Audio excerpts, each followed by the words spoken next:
ٹھیک ہے. اور ہمارے آج کل کے مشاعروں میں عشق کا مضمون، محبت کا مضمون یا بے ثباتی کا مضمون بہت زیادہ عام ہے اور بہت اس سے داد بھی ملتی ہے. ٹھیک ہے. بے وفائی کا مضمون بہت زیادہ عام ہے، اس سے داد ملتی ہے. اس میں وہ ندرت پیدا کر لیتے ہیں نئے انداز سے. شاعر جو ہوتا ہے مشاعرے کا شاعر، وہ ذرا سمجھتا ہے نفسیات کو کہ یہاں پر میں نے کیسے چالاکی کر کے ان کو، ایک تو فوری سمجھ آ جاتا ہے، اور دوسرا یہ ہے کہ وہ اس میں ناولٹی پیدا کر لیتا ہے کہ یار وہ کہتا ہے واہ یہ تو بہت خوبصورت، یہ نئی بات کی ہے، اس میں بڑا مزہ آیا. لیکن جب نیا مضمون لائیں گے آپ، نئی چیز لائیں گے تو شاید پھر آپ کے لیے مشکل آئے. اچھا، نیا مضمون کس طرح اب آئے؟ نیا مضمون آئے کہ نئے موضوعات ڈھونڈے جائیں، یا پھر آپ نئے موضوعات کیسے آئیں؟ نئے موضوعات کے حوالے سے میں غور کرتا رہتا ہوں. تو جیسے ثروت،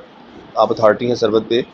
ثروت کے حوالے سے ہمیں نئے موضوعات کی کھیپ نظر آتی ہے. ہمارے نئے بچے جو ہیں جو لکھ رہے ہیں، سعید شارق ہو گیا یا حمزہ یعقوب تک، یہ نئے نظموں میں ظاہر امروز ہے. خیر نظم کو میں ٹچ نہیں کر رہا، غزل کی بات ہو رہی ہے، ورنہ نظم والوں کا ایک الگ مسئلہ ہے، پورا بھانڈا کھل جائے گا وہ. تو نئے موضوعات ان کے ہاں آئے، یہ کوشش کرتے ہیں نئے موضوعات لائیں، نئی چیزیں لائیں. اس سے ظاہری بات ہے انہیں پھر مشکل بھی آتی ہے. جب نیا مضمون آپ لے کے آتے ہیں تو اس کو سمجھنا، اس پہ بات کرنا یا اس کی قبولیت نہیں ہوتی. ٹھیک ہے. اور آپ نئی قاری جو ہے، سامع جو ہے، ناظر جو ہے آپ کو دیکھ رہا ہے، وہ جلدی آپ کو قبول نہیں کرے گا، وہ آپ کو رد کرے گا. ٹھیک ہے. تو دو طرح موضوعات میرے خیال میں آ سکتے ہیں، یا تو ایک فلیٹ موضوع لے کے آ جائیں آپ. اب مجھے ایک وہ شعر یاد آ رہا ہے لیاقت علی اعظم کا،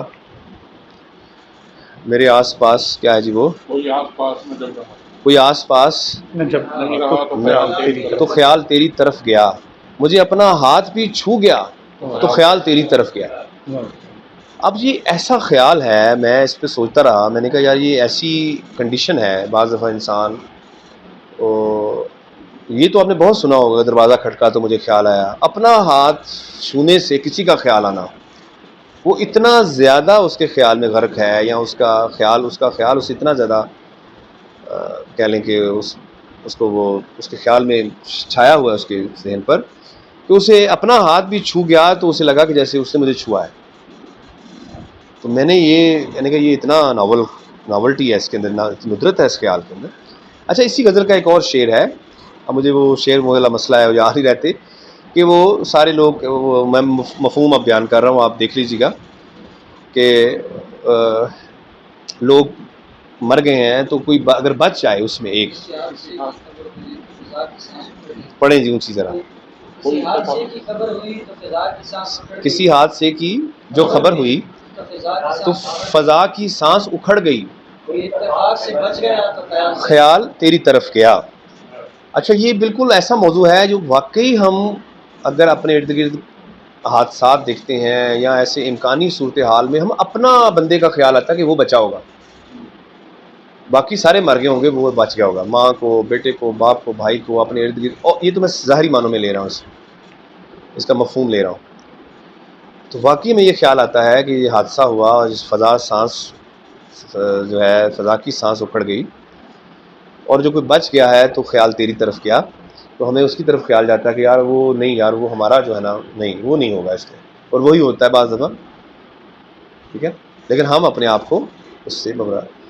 اچھا، یہ تو بڑے اچھا، اس میں ہو سکتا ہے کہ ہم ان خیالوں کو رکھیں، ان مضامین کو رکھیں جو نئے ہیں اور جو واقعاتی ہیں. واقعاتی یہ واقعہ ہے نا،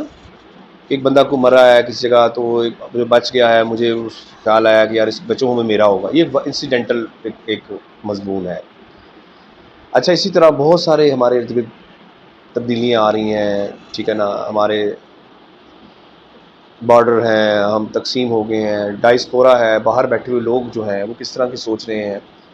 سارے لوگ بدل گئے ہیں، وہ نہیں بدلا.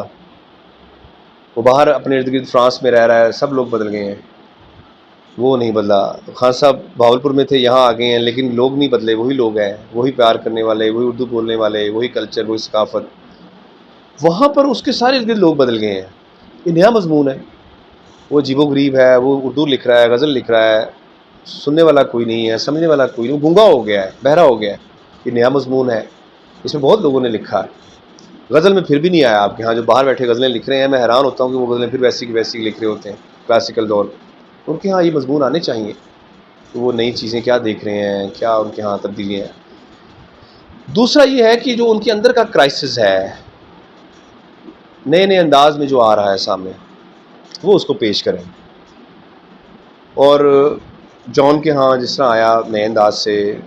سربت کے ہاں آیا, ٹھیک ہے, مصطفیٰ زیدی کے ہاں آیا, اس طرح کے بہت سارے جو تھوڑے سے مختلف, شکیب کے ہاں بہت سارا ہے, ٹھیک ہے. اور کیا ہے جی, وہ جب کشتی ڈوبنے لگتی ہے تو بوجھ اتارا کرتے ہیں, شکیب نہیں, شکیب کا کون سا شعر ہے جی وہ, اتر کے ناؤ سے بھی کب سفر تمام, آنکھوں کو اپنا ڈھا مجھے ڈوبتے بھی دیکھ, تو نے کہا نہ تھا کہ میں کشتی پہ بوجھ. اچھا, اس میں ایک گھاس والا بھی ہے شعر, آنکھوں کو اپنا ڈھا مجھے دیکھ. ہاں ایک گھاس بھی ہے, وہ دوسرا ہے, بچتی تھی جس کی راہ میں پھولوں کی پتیاں, اب اس کی خاک گھاس کے پیروں تلے بھی دیکھ. اس کی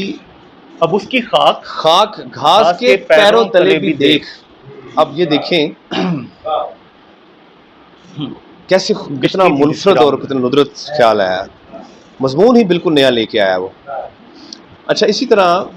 انجم کے ہاں میں انجم کو بہت پسند کرتا ہوں, مجھے بعض شکایات بھی سننی ملتی ہیں اس حوالے سے. انجم کے ہاں بڑے ڈفرینٹ مضمون آئے ہیں. کیا ہے جی وہ انجم کا شعر, وہ میں بیٹھ جاتا ہوں تکیہ لگا کے باطن میں, خود اپنی بزم سجاتا ہوں, رقص کرتا ہوں, ٹھیک ہے. اور ایک دن میں نہیں منظور کیا میں نے مجھے, اچھا پھر میں کس طرف ہوں اگر اپنے ہر طرف میں ہوں, میں کس طرف ہوں اگر اپنے ہر طرف میں ہوں, مجھے بتایا تو جاتا میرا ہدف میں ہوں. اب یہ بالکل میں تو اس کو فوری طور پر نہیں سمجھ پایا یہ شعر کیا ہے, اور اگر میرے ہر طرف بھی میں ہوں اور پھر میرا ہدف بھی میں ہوں, اور پھر بتایا تو جاتا, وہ بتایا کس سے پوچھا جا رہا ہے, مطلب وہ خود لوگوں سے کہہ رہا ہے, اپنے آپ سے کہہ رہا ہے. تو اس کے اندر ایک عجیب طرح کی وہ ہمیں نئے مضمون, معنی افریمی کا تو خیر ایک سیلاب ہے نا, یعنی اگر ہم افضل خان اور ہم تو بیٹھ جائیں تو شاید اس میں سے 15-20 مضمون معنی نکال لیں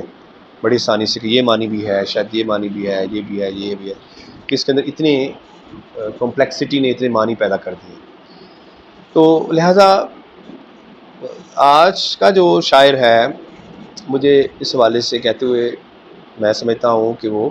خوش آئند ہے کہ وہ نئے مضمون ڈھونڈتا ہے, نئے مضمون کی تلاش میں جاتا ہے. جیسے میں نے 4 لڑکوں کے نام بتائے, عدنان بھی اس میں شامل ہے,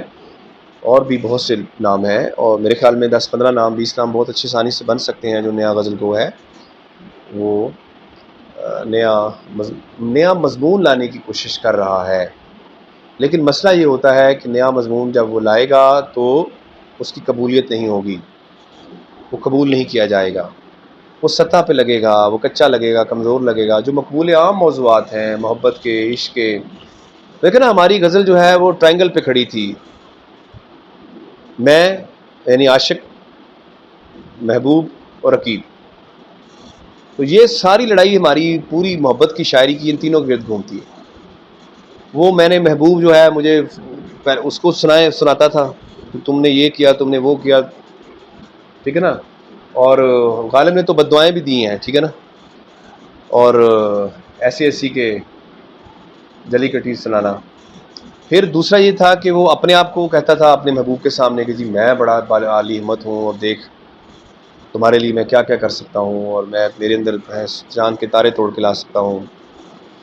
یا پھر وہ بیچ میں تیسرا بندہ لے آتا تھا کہ یہ ہے وہ بندہ, ہمارے درمیان ایک تیسرا تھا. کیوں جی کبھی دوسرے پر کھل نہ پائے, انجم کا شعر ہے, ہمارے درمیان ایک تیسرا تھا. ہماری پوری غزل اس انجم کے اس شعر پہ کھڑی ہے کہ ہمارے درمیان ایک تیسرا ہے. تو ہم تیسرے کی تلاش میں یا اس کو ہٹانے میں لگے رہتے, یا پھر اپنی بلند ہمتی یا بلند فضل غالب کا ایک بڑا خوبصورت شعر ہے، نہیں ہے سایہ، نہیں ہے سایہ کہ سن کر نوید مقدم یار، یار کی دوست کی خبر سن کے آنے کی، یہ سایہ نہیں ہے جسے تم سایہ سمجھ رہے ہو نا، دیوار کا سایہ، یہ تو میرے محبوب کے آنے کی خبر سن کے گئے ہیں چند پیشتر، گئے ہیں چند قدم پیشتر در و دیوار، نہیں ہے سایہ کہ سن کر نوید مقدم یار، گئے ہیں چند قدم پیشتر در و دیوار، یہ در و دیوار جو ہیں یہ آگے بڑھ گئے ہیں میرے محبوب کی آمد سن کے، یہ آگے چلے گئے ہیں، یہ تم سایہ سمجھ رہے ہو، سایہ نہیں ہے، دیوار در و دیوار آگے چلے گئے کہ میرا محبوب آ رہا سے خوش آمد، نوید مقدم یار کے لیے گئے ہیں وہ آگے۔ مضمون پرانا، وہی پرانا مضمون، لیکن اس کے اندر جو ندرت پیدا کی ہے، کمال کی ندرت پیدا کی، غالب نے کیسی ندرت پیدا کی ہے اس کے اندر، لیکن مضمون پرانا ہے، وہی کہ میرا محبوب آ رہا ہے، ٹھیک ہے نا، آج ہی گھر میں بوریا نہ ہوا، وہی والا مضمون کہ یار میرے گھر میں کوئی آ رہا ہے، اور وہ تو ٹھیک ہے نا، اور کیا ہے جی، میں ترتی رنگانہ سجاما، میرے گھر میرا محبوب آیا، اور یہ ہے وہ، اس طرح کی یہ پرانا مضمون ہے کہ میرے پاس کوئی آ رہا ہے، خوش آمدید خوش آمدید، محبوب کو خوش آمدید کہنا، محبوب کے لیے وقف کرنا، محبوب کو، تو یہ پرانا مضمون ہے۔ نئے مضمون تلاش کرنا، نئی جو خیال بندی کرنا نئے مضامین سے، وہ اچھا، اب آپ کہیں گے جی ہم مضمون کہاں سے لائیں ہم، تو ایسا نہیں کہ مضمون نہیں آ رہے، بلکہ مضمون ہمارے ہاں اتنے کرائسس بڑھ گئے ہیں، ہمارے ہاں مضمون ضروری نہیں کہ انسیڈنٹل ہو، بات باہر واقعاتی سطح پر پڑے ہوئے ہو، ٹھیک ہے، مضمون جیسے میں نے بتایا نفسیاتی حوالے سے، سوشل حوالے سے، تاریخ کے حوالے سے، ہماری بہت ساری پیچیدہ جو گرہیں ہیں ہمارے اندر، وہ بھی نئے مضمون کی شکل میں آ رہی ہے اور بن رہے ہیں نئے مضمون، اور طرح طرح کے خیالات ہم پیش کر سکتے ہیں۔ تو غزل جو ہے، اچھا اب مسئلہ یہ ہوتا ہے کہ دو چیزیں ہیں، ایک تو غزل کی تربیت ہماری، جو اس دن بھی عدنان ہماری گفتگو ہو رہی تھی، غزل کی تربیت ہماری جو ہے نا وہ بہت لمبی ہے،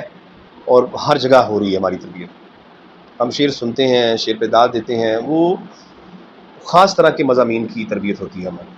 ہم رسک نہیں لیتے، کم از کم اچھا شاعر تو رسک نہیں لیتا، بڑا شاعر جو ہے رسک لیتا ہے، وہ نئی چیز بناتا ہے، ٹھیک ہے، اور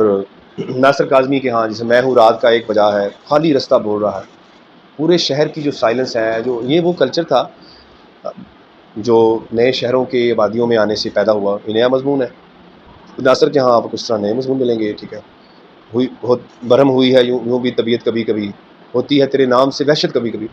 ابھی بالکل نئی تھی کہ محبوب کے نام سے وحشت ہو رہی ہے اسے، یہ بالکل نئی چیز تھی جب ناصر نے پیش کی۔ تو خیر نیا مضمون جو ہے وہ اس لیے بھی نہیں آتا کہ وہ کلاسیکل جو ہمارے ہاں رچاؤ ہے، جو بیریئر ہے، جب بہت زیادہ ٹریڈیشنل ہے پرانے مضامین سے، یا وہ کلاسیکل جو بیریئرز ہیں جو معنی افرینی کو ترجیح دیتی ہے، مضمون افرینی کو نہیں، یا خیال بندی کو ترجیح دیتی ہے، کہ اس طرح کا کمپلیکس بنا دیا جائے کہ بندہ سوچتا رہے کہ واہ یہ کیا کمال ہے، لیکن مضمون پرانا ہے، اتنی دیر تک میرے خیال میں غزل کے اندر کوئی بڑا تھاٹ پیدا کرنا یا بڑا سسٹم بنانا، نظام بنانا وہ مشکل ہوتا ہے، جنہوں نے توڑا، جنہوں نے بنایا، وہ آپ دیکھ لیں کہ انہوں نے مضمون نئے لائے، طرح طرح کے نئے مضمون لے کے آئے، انہوں نے اپنا کہنے کی کوشش کی، اپنے ان جو نفسی مسائل تھے یا اپنے سماجی جو ان کے رشتے تھے ان کے اندر جو توڑ پھوڑ تھی، انہوں نے ان چیزوں کو پیش کیا، اور نئے معنی وہ راستہ لینے کی کوشش کی کہ مضمون کے راستے نئے معنی بنائے جائیں، پرانے مضمون سے نئے انداز سے پیش کر کے نئی معنی افرینیں پیدا کر کے آپ حضرت اٹھا رہے لیتے ہیں اور قبول بھی ہو جاتے ہیں، مقبول عام بھی ہو جاتے ہیں، لیکن آپ جو ہے وہ بڑا تھاٹ یا بڑے مسائل جو ہیں اپنی ارد گرد کے اپنے شخص کے، وہ شاید نہیں پیش کر پاتے، تو نئے حوالے سے میرے خیال نئے غزل کو کس پہ زیادہ توجہ کی ضرورت ہے۔ صاحبان محفل، آپ نے ہمارے معزز مہمان جناب ڈاکٹر قاسم یعقوب صاحب کی پربصیرت گفتگو